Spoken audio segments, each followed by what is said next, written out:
Project Lawful aka Planecrash by Arwayne aka Eliezer Yudkowsky and Lintamande. Crisis of Faith, Episode 171.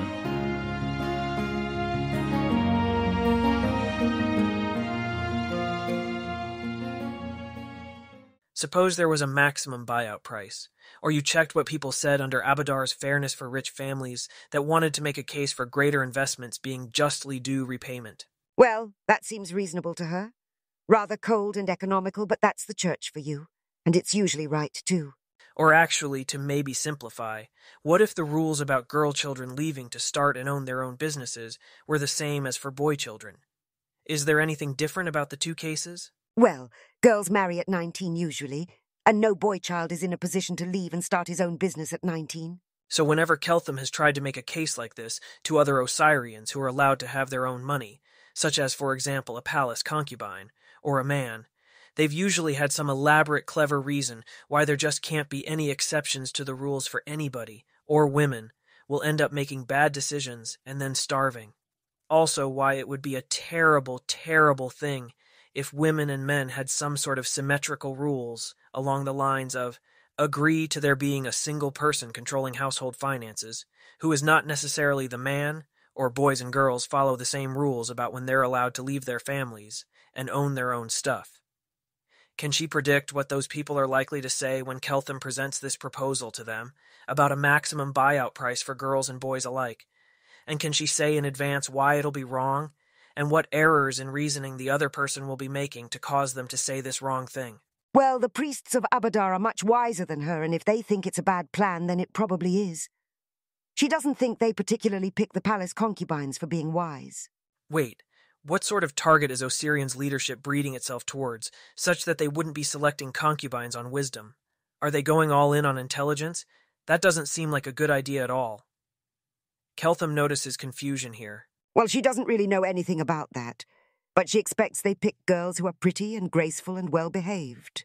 Do the children of concubines just become a future generation of concubines, rather than inheriting power, management, family wealth? Well, in principle, one of those children becomes the pharaoh, right? And so long as the person who becomes pharaoh is pretty, graceful, and well-behaved, Abadar can take him over and operate him like a puppet, so he doesn't need any intelligence, wisdom, or splendor. She doesn't really understand how Abadar selecting the pharaoh works.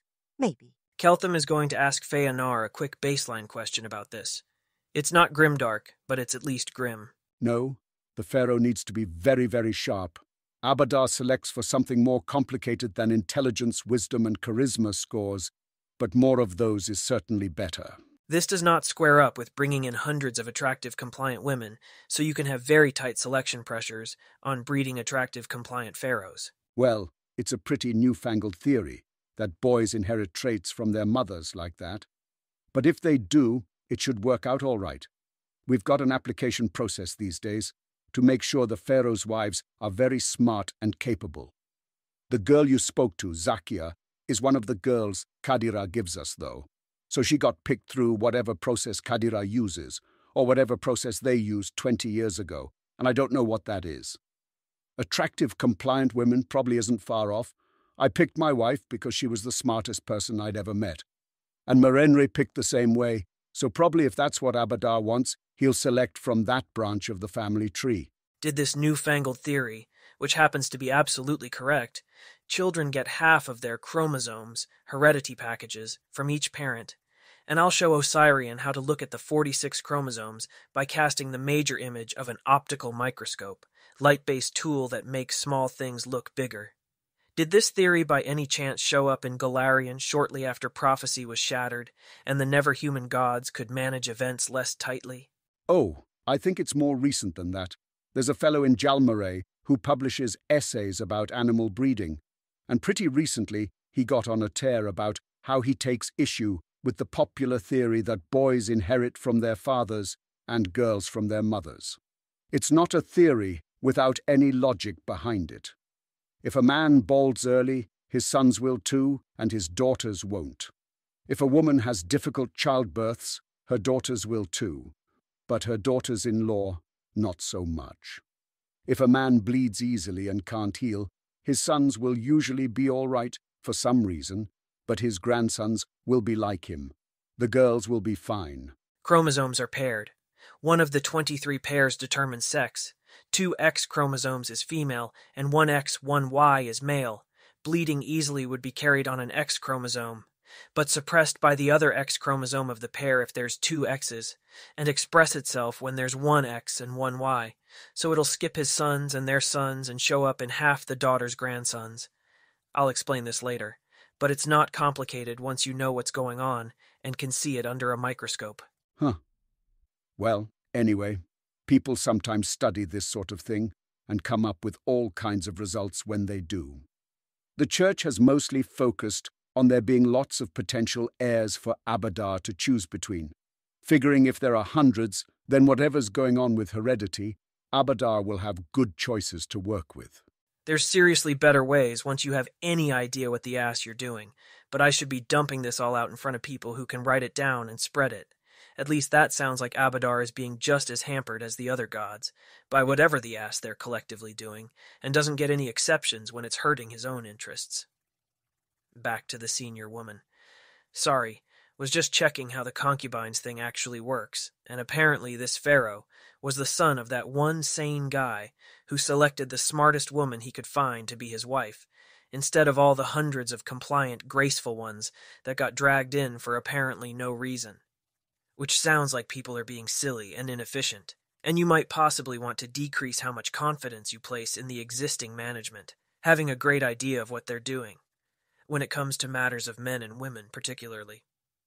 I've spoken to at least one 7th Circle priest of Abadar out of Absalom, and he thought that Osirian was not a place he would want to raise a family, given Osirian's treatment of women. It does not appear to be a subject on which the wise priests of Abadar are of uniform accord. I'd be interested in what you think, as a woman of Osirian, who must actually be subject to all these laws. A palace concubine advised me to ask women what they would want me to do, before I made any requests of Osirian's government, which does seem to me like wisdom, in fact, whatever palace concubines are ordinarily selected for. So I'm asking. Well, people in different places want different things for their daughters. I wouldn't say the things they want in Absalom seem sensible to me, but I would agree that they won't get those things here. If you raise your children in Osirian, then unless they decide on purpose to ruin their lives, they won't, and they'll make axes, and enjoy the rewards of all their hard work. But they ought to ban drink, so things aren't quite as hard on the road. Is that really the only wish she'd have into the future? Has she never wished that this world was changed, was different from what it was? Has she never wished that she or her daughters had other options than the options that she had? Has she never thought that one of the paths she wished to take, could have taken, should have taken, was being denied her? Keltham comes from a world brighter than Galarian, where all people were richer and freer than this. He is trying to decide what he ought to help or not help Galarian make of itself now. Well, son, I don't see what the point is really in wishing for things that didn't happen. The world is how it is. Wishing doesn't make it different, only makes you bitter about it. I am planning to fix Galarian. Whatever went wrong in your life is something that I ought to change for your daughters and granddaughters. Zon Kuthon, at least, was sufficiently alarmed by the prospect of my doing that he tried for a decapitation strike on my person 2 days after I arrived in Galarian. That's what the God War was about, if you were wondering. I am here, talking to you, and not just getting started on that already, to check whether Osirian is a good place for things to begin, and because conventional wisdom says to talk to the people you are planning to fix before you try to fix them. There may not have been a point to wishing before, in all your life, but there is a point in wishing here and now, while talking to me. Nearly all of my life is still ahead of me, and I expect it to be good. I want that for my daughters and my granddaughters. I want to see them again someday, and hear their sorrows and meet their babies, and wander the streets paved with glass, and ride horseless carriages through the air. It would be good if they have kind husbands, and lots of money, and servants, and their eyesight doesn't fade, and their hearing remains good, and their husband doesn't drink too much or beat them too often, or want strange things in bed he learned from prostitutes. And if their childbirth isn't too painful, and their babies don't get sick and die, and there's meat to eat even in the lean season. But we suffer, and we sacrifice for the better world to come. And so long as we get there, someday the suffering and the sacrifice will be a distant memory. If other things go well, I can try to see about all of that except the servants. Not everyone can have servants, at least not full-time servants, because the servants themselves would need servants, and that's logically difficult, and not just logistically difficult. But you don't wish that your granddaughters who rode the skies would have husbands who could not beat them, because women were also protected by the government, because they could just walk away if they wanted, and had their own wealth and incomes to support them if they did. Well, I don't know how that'd work out. Maybe it'd work out as nice as it sounds, in which case I do want that. Or maybe it'd be a right mess that ends up pitching everyone into the maelstrom, in which case I don't. Is just the maelstrom bad enough that, as you see it, it'd be better for somebody never to be than for them to have a long, happy life like the one you described, with husbands who didn't beat them, and carriages to ride the skies, if they went to the maelstrom at the end of that, for having not been beaten into lawfulness? I don't think I agree with all the things you're asking with that question, young man. I don't want my daughters and granddaughters to go to the maelstrom because I'll never see them again. But if they didn't exist, I also wouldn't see them again. So that seems all the more terrible. I wouldn't say I wish I hadn't had babies, because some of them died and I won't see them again. Again, a note of confusion that a more ideal reasoner should perhaps have promoted to conscious attention. Again, Keltham is in the middle of asking another important question, and one whose real meaning he'd rather not say plainly. I'm sorry for the awfulness of this hypothetical question, but if hypothetically at the end of your life you found that you were not as good or as lawful as you thought, and you were judged neutral evil, would you choose then Abaddon, or hell, or the abyss? Well, I'm not evil, and I don't really think that sort of thing is worth worrying about, if you haven't done terrible things.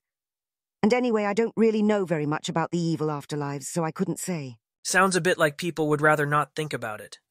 Sounds like thinking about hell, or any of the evil afterlives, would do so much damage to people that Osirian's government has decided it's an info hazard, not worth the benefit of educating people about what happens to them if they get drunk and make the wrong decisions. It's its own answer, in a way. Anything too awful to think about without getting damaged is definitely too awful to be allowed to exist. Thank you for trading with me. I hope your plans work out well, young man. She really should. Keltham will choose whichever of the people present at INT 12 or above is furthest to his right. It's the potential wizard he most wants to talk to next, but he will not use an algorithm that picks her out, nor one that avoids her. She's not up next, then. Instead, it's a middle-aged woman with pox scars, a toddler tied to her chair and playing in the dirt behind her, and a wide-brimmed straw hat with the top painted bright white. By message again. What would she change about Osirian if she was in a position to ask that from the government? How would she want her daughters' lives, or her sons' lives for that matter, to be different from her own life, or her husband's life? It should be illegal for a man to remarry if he has only living daughters, because he'll have sons by the second wife and treat her family better. Sounds possibly sensible, given Osirian's overall orientation, but would she say that it ought perhaps to also be possible to have an exception to this rule, if the man paid over enough money escrowed to his previous daughter's dowries, say, so that they couldn't end up too neglected? Sure, that'd probably work. So this is sort of a complicated question, and hopefully a gold piece, probably more than her daily earnings as Keltham understands those, is enough to pay for a thoughtful answer, even if the gold piece just goes to her household. Suppose some dreadful meddling foreigner came in and told Osirian that its laws had to be the same for men and women, and halflings and tieflings and elves too, but men and women are the main focus here. You can make a law that the person with higher wisdom gets to be in charge of the household. You can make a law about asking people under truth spell if they've ever gotten drunk and hurt somebody. You can't make any law that talks about whether or not somebody has a penis. You can talk about whether somebody has a child, but not whether that person was mother or father, the child girl or boy. She can also suppose things like that truth spells have become cheaper, 1/10 of the current cost, say, if that helps her put Osirian back together. If it's absolutely vital that a way exists to determine whether a child belongs to a particular parent, what used to be called a father, she can suppose that a way exists. How would she repair Osirian's laws so that this dreadful meddling foreigner does as little damage as possible to Osirian, and as many people as possible end up in Axis or Elysium rather than hell or the maelstrom? Can you make a law that talks about whether someone can bear children? Is currently pregnant. Possibly, if she doesn't try to pull any shenanigans with this. For example, by talking about whether somebody has ever been pregnant, has the capability to get pregnant, etc. If there's a law that's just about it being extra bad to murder somebody who's carrying a baby right now. For example, Keltham will let her get away with it. Well, she thinks that if the government had to do that, then it should probably just not do anything except prosecute murder, and count it as murder if you abandon your children and they die. Because it wouldn't be able to do anything else useful, and that seems like it would at least serve the purpose of not letting men abandon their families. Are there no measurable differences between men and women, other than anatomy, corresponding to all the ways in which it is so terribly, terribly important to treat men and women differently? Is there no externally visible quality of a woman, besides her ability to get pregnant? That corresponds to the fact that it's usually better if a man controls a household's spending money, rather than the woman being the one to control it. Though, to be clear, she should feel very free to deny the premise that it's better for the man to control everyone's money than for everyone to have separate budgets. Keltham comes from a world where everybody has separate budgets, but people there are also smarter and richer, and it's essentially impossible for a child to starve. Usually a man inherits the household from his father when he is in his 30s or 40s, and his father dies.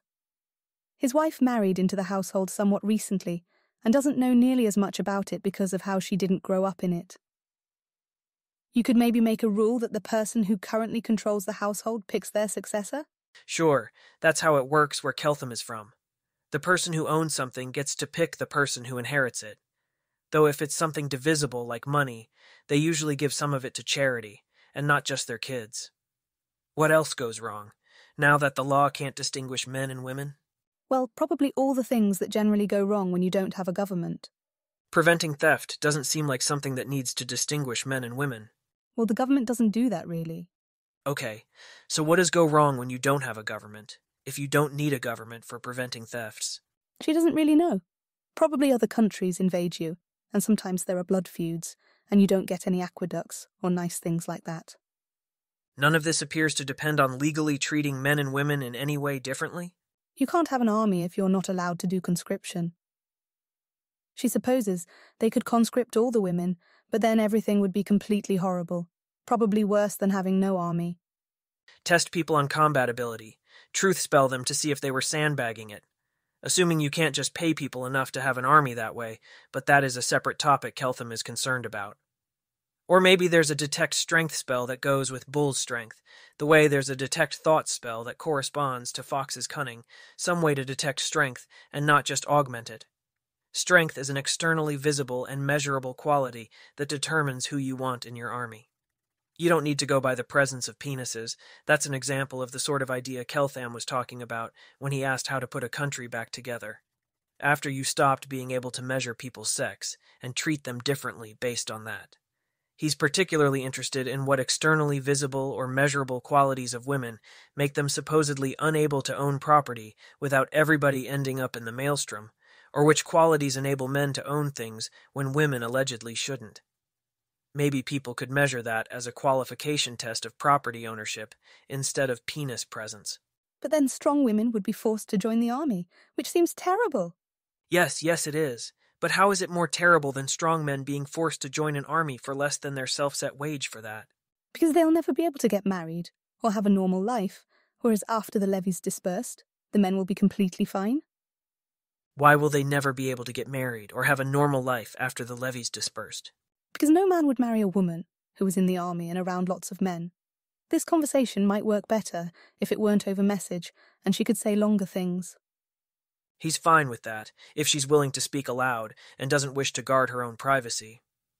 His reply to her last statement is that it sounds like the army would need strong enough internal governance to prevent women in it from being raped, but you could do that with cheaper truth spells. Actually, Keltham is confused here. Is Osirian familiar with the fact that it always takes roughly 9 months to have a baby? And if you wait a year since a woman leaves the army, any baby she has after that is guaranteed to be with a father from after she left the army.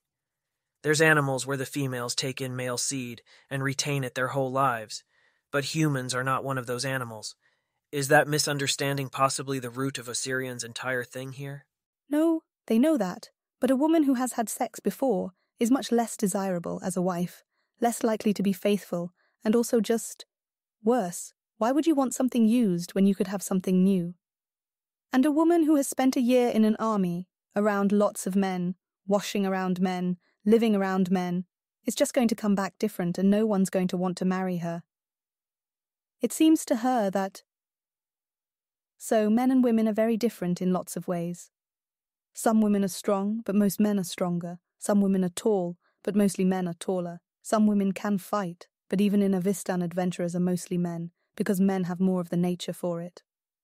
All of those things shape the world, and it'd be stupid to leave them out when making sense of it. But if a woman is tall and strong and likes fighting, she's still a woman.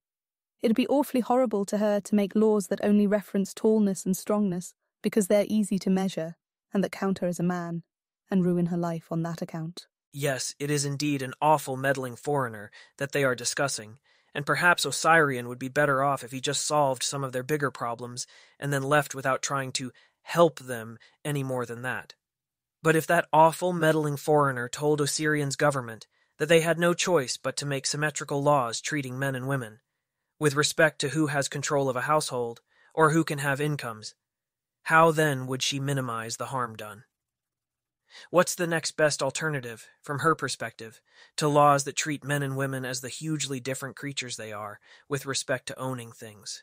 Well, in villages like the one she grew up in, the government doesn't really do anything except stop bandits and do truth spells for weddings and impose a quarantine sometimes if there's an outbreak in Sothis. And the men leave for the winter levy. And it seems to her that if you couldn't have any rules that were good, then it'd be best to just try not having any rules at all and see what went wrong with that.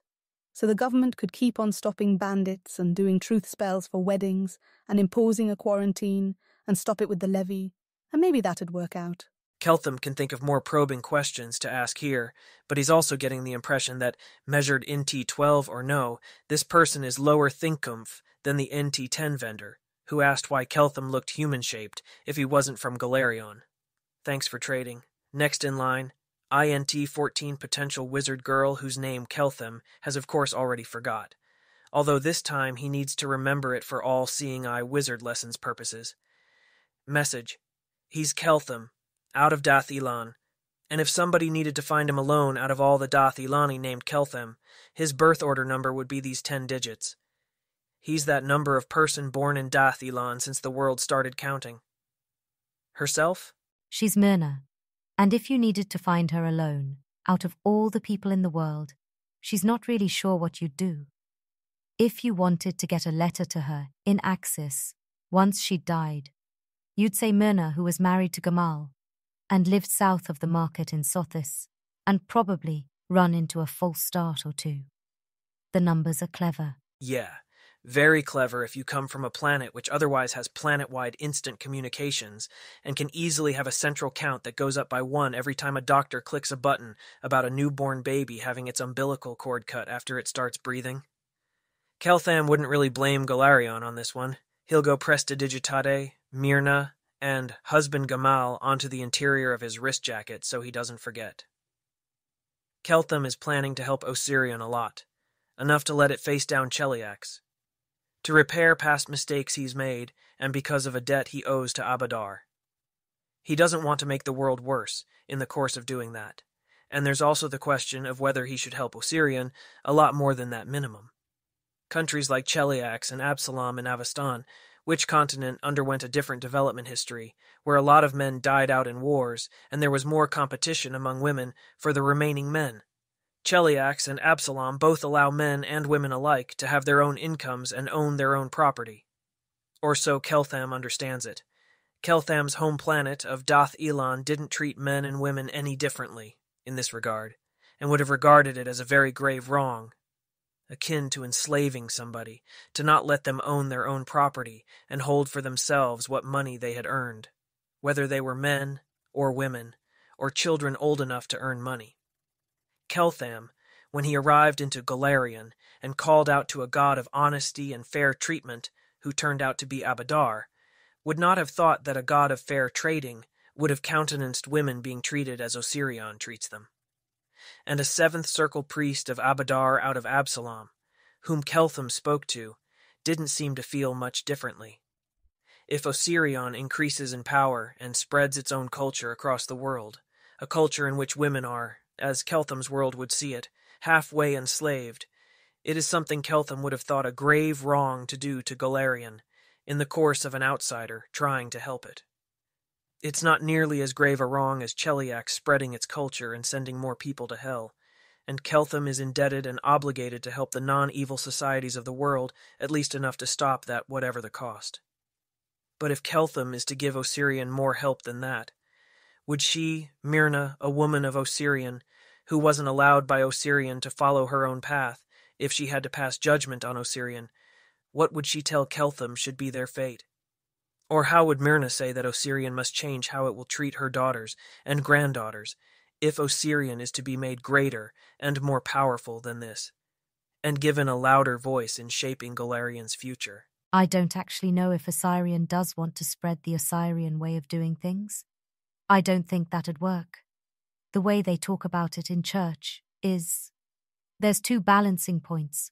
One where everyone's out for themselves, and men leave women, and women have to be financially independent, and there's lots of abortion and infanticide. And one where everyone has to make their marriage work, whether they like it or not. There aren't any in-between balancing points. Every in-between strategy can be exploited, and you can't get Cheliax to be like Osirion. And if they'd rather go to hell, well, Abadar isn't about making people do things they don't want to do for their own good. Osirion doesn't do wars of conquest. We don't have colonies. I think if Osirion got richer, more people'd come here. But that seems different than Osirion spreading, at least to me. Maybe I'm wrong. I don't know politics, but maybe you could solve the puzzle just by assuring yourself that we don't believe in spreading. Maybe. Common wisdom out of Dathilan is that people tend to instinctively imitate success, including the incidental characteristics of success if you don't think about them carefully. And I'd expect that effect to be much, much stronger in Golarion, where nobody gets training in thinking about which qualities are incidental or not.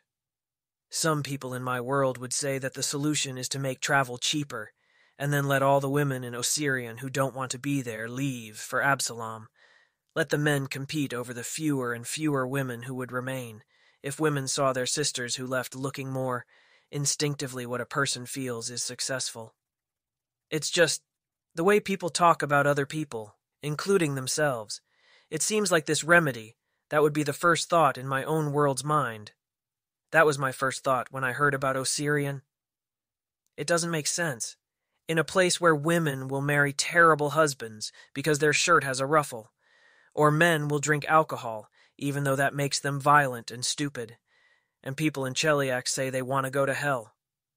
It seems like it isn't helping people at all to offer them more choices in a world like that, and I don't know people enough to just optimize their lives for them.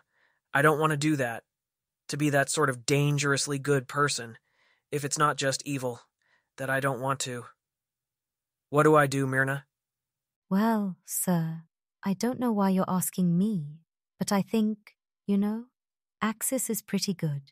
And in Axis there's no men or women, and they wouldn't have to change their laws at all, to play by the strange rules you were talking about with Azra.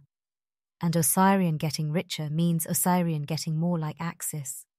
I don't know how it'll happen, exactly, but the thing we're imitating is there, and it's beautiful, and with more strength, we would lift ourselves closer to it. I've seen Axis, yeah, or what I think was Axis. Early Judgment. It looked a bit like Dathilan. Nicer aircraft, smaller buildings, more aliens, and closer in spirit to the person who I was, used to be, back when I arrived in Golarion, and thought that selfish people trading honestly was enough to support a world.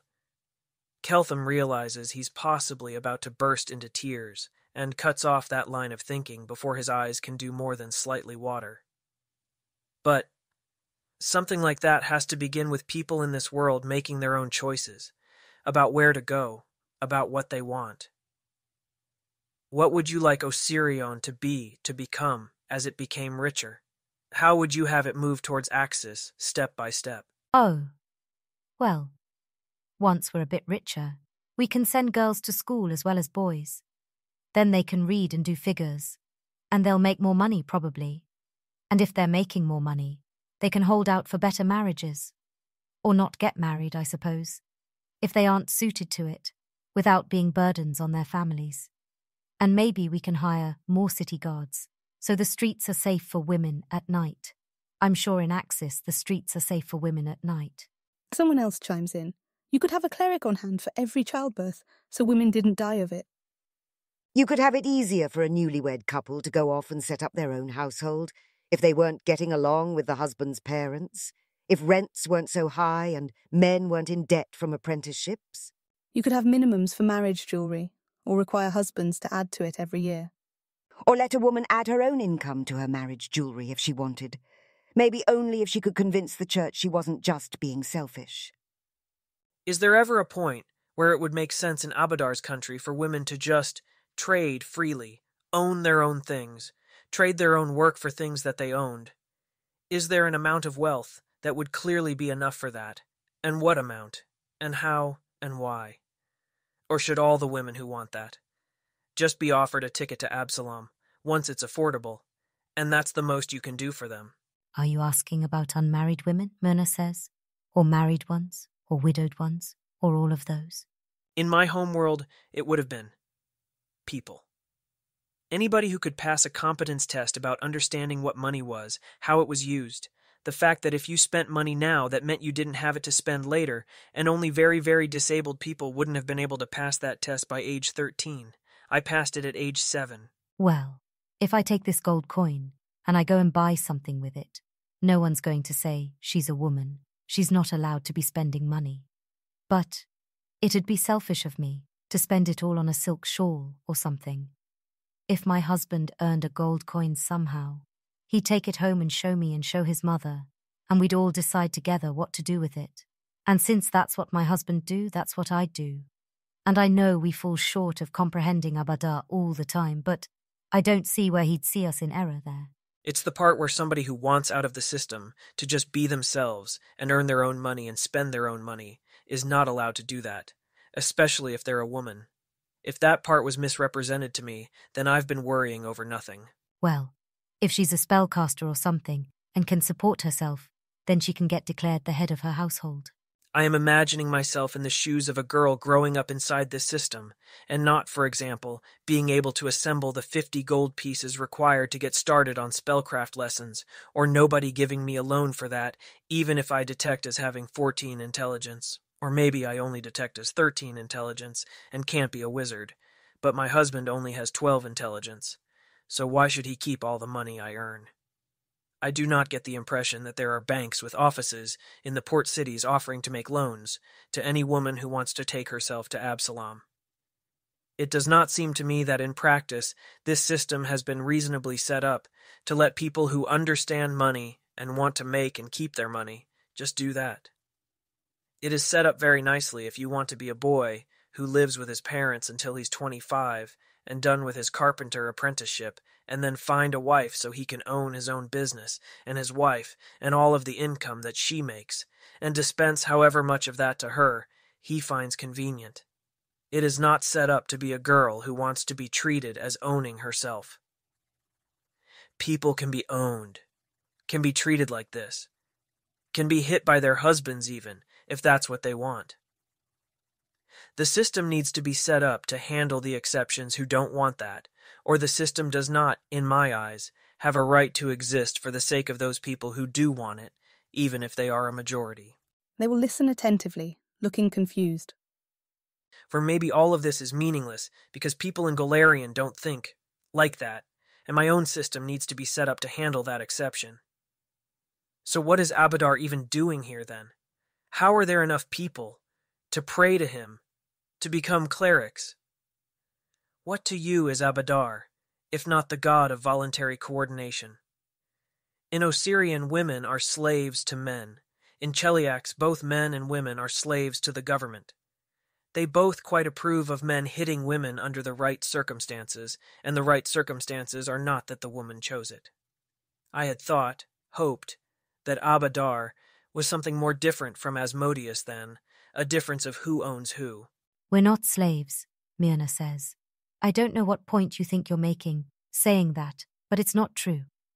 Abadar is the god of working hard, and dealing fairly, and prospering through your own labor and determination, and building cities, and building a world where your children are richer than you, and your grandchildren richer than them, and not just because you were on the right side or made the right friends, but because you planted trees that are now bearing fruit for them. Fruit which your granddaughters and grandsons pluck, and then your grandsons keep all of that, and dole it out to the granddaughters, unless the granddaughters can somehow, in a country where they can't earn and keep money, scrape up enough money to go to wizard school. Cheliax also seems to have a philosophy of building for future generations. It's just that Asmodeus owns it all, instead of the people who built it.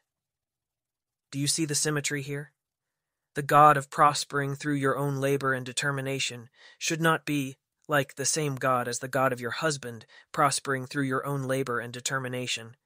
And then, so far as the government is concerned, he has the legal right to spend all his money on alcohol and hit you, and whatever kindness you receive from him, instead of that is just him being gracious.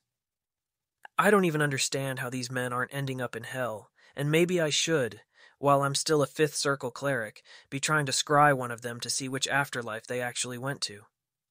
Though maybe the actual answer is just, Pharasma is an ancient alien thing, far stranger than the inhuman gods, who never cared about making her system make sense to the tiny, helpless creatures she trapped inside it.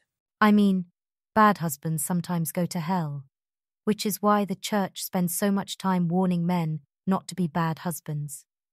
Most men aren't bad husbands. Most men are sort of middling husbands, doing their best. And they don't spend all your money on alcohol and hit you.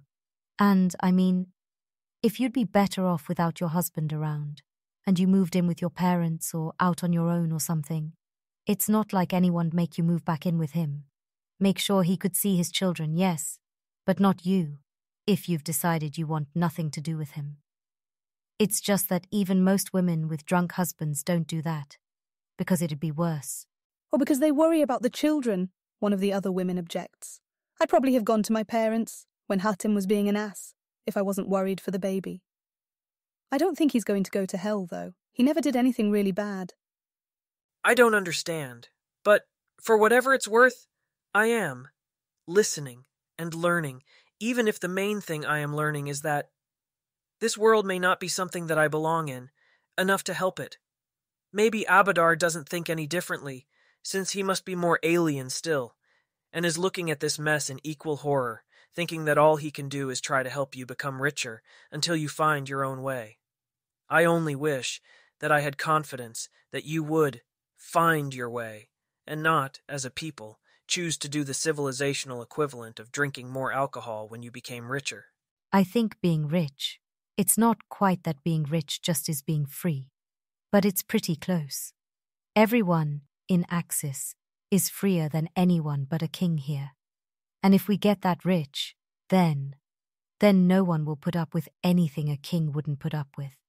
And a king wouldn't put up with Hatem. I barely put up with Hatem, says Hatem's wife. If I were a king, I'd keep him at my country villa where there wasn't any alcohol, and see him when I pleased, and if he hit me, I'd have my guards drag him off. Okay, so that's been helpful, which I especially appreciate from everyone who wasn't paid for it, but I need to go back to one-on-one conversation now. Message to Myrna. I have a relatively surprising thing to say to you that you might not want to look visibly shocked about. Prepare to control your expression. Her expression skeptical.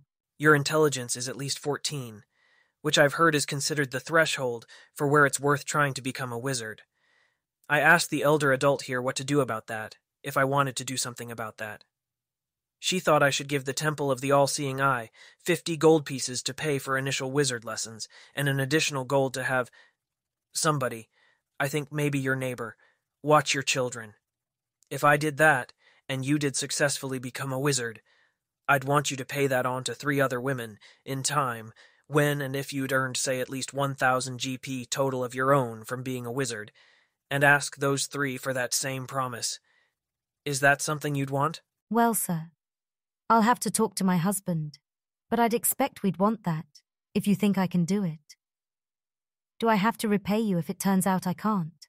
No, and the same with those to whom you make this offer. Well then, she's very grateful, and she'll study very hard, if her husband thinks it makes sense and they end up trying it.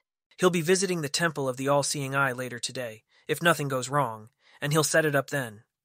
If Myrna, whose husband is, Chexcuff, Gamal, turns out not to wish it, he'll tell the Temple of the All-Seeing Eye to put it towards some other woman's education. And if his well-meaning attempt to help goes horribly wrong, somehow, send a message about it to Keltham via the Black Dome, if he's still alive, then within Golarion, and the Black Dome knows how to get a message to him. Keltham cannot promise that he'll be able to fix things, but he will at least want to know. Myrna nods, a bit tightly, does not try to make herself whisper something back. Need to take a short break now, Keltham will say out loud, but I'll be back in a bit to talk to the others whose time I purchased. Did that go well? It was somewhat hard to tell in any given moment whether you were abandoning Osirion as a cosmic error of some kind or coming to comprehend it. We'll answer later. I need to go off and cry for a bit in a corner where that won't bother anyone, hopefully quietly unless somebody can put a silence field around me.